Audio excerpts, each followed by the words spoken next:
mayam butaram noksari loina na channel asina ngasi thagat chagadriba video se masi hangna mamang da thagalakpa video kharaga mari khara lainana thagat chaba video ni madudi akhoi gi handaki 2020 lakpa sahi chida akhoi se isa se kari phamda phammi bage habi adugumba yengnaba yamna laiba pambai ama mayam da sum aisu lariki mateng logjarga mayam da thamjage tawjabani aige title se mayam ubiramagani handaki 2020 sida nahak kari phamda phamli bage habne ado masigi sige mari leina ai hana mamang da thaglakpa video khara habedi yum sarol gi matang da akhoi ge yum gi Ingkhol gi matang kha sum thaga chakre aduga kariguma mi amana maksi yum saga dore adui taragadi handaki jahi ji ma ji yum saba phabra phattabra maki chahigi matungina yenggadoini aduna si yengakpada aham step ta hojiki kari phamdu phambage habisima yengnai aduna haribase akhoina uchi da phamba hangdong da phamba kai da phamba nungsa da phamba lin da phamba makan makan yam lei adu phammi bidigi matungina chahidi gi wena mi dugi magi mawong matau adasu dum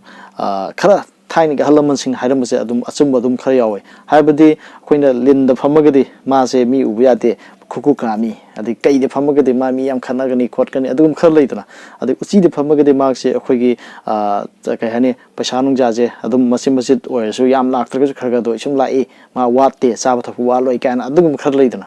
adugum mani ado hojiki phambai matangje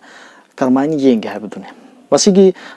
kano haitare magi layum haibitare akhoigi magi format amba kano amalai masi ahana su semaga thamjarabani masi ju dum thonjarage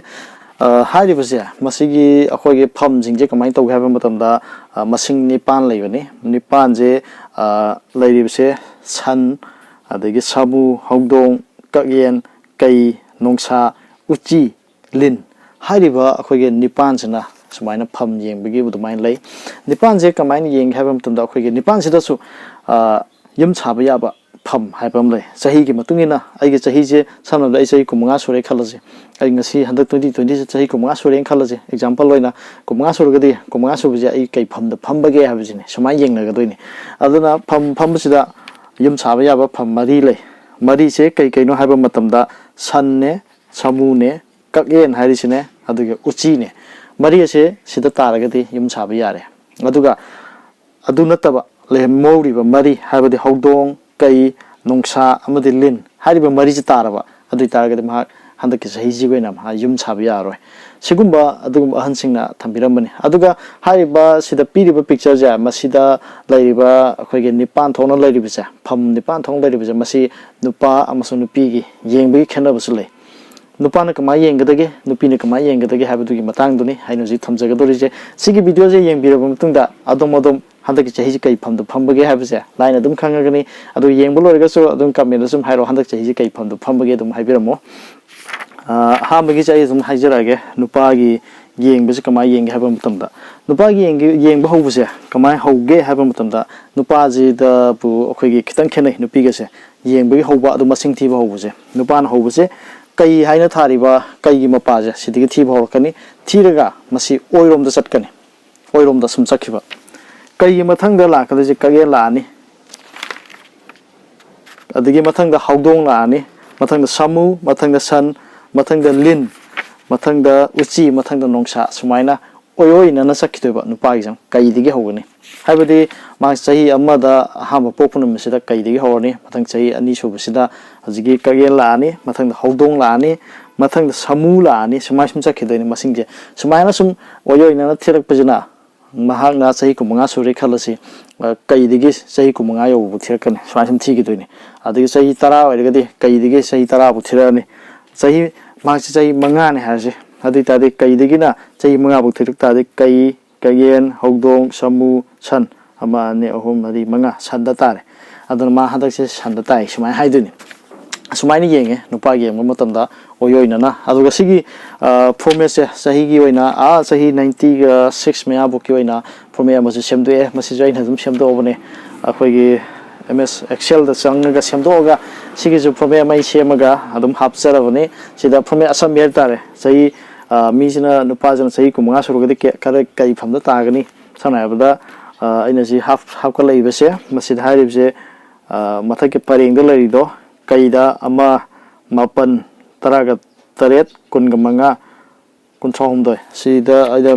bengal manipuri da budi ire sida budi english da ira mani 19 17 25 33 41 49 57 65 73 81 sumaina mathaki pareng je habidi sigi chahigi matang tari bising je kai nga thani sahi ani di ani sahi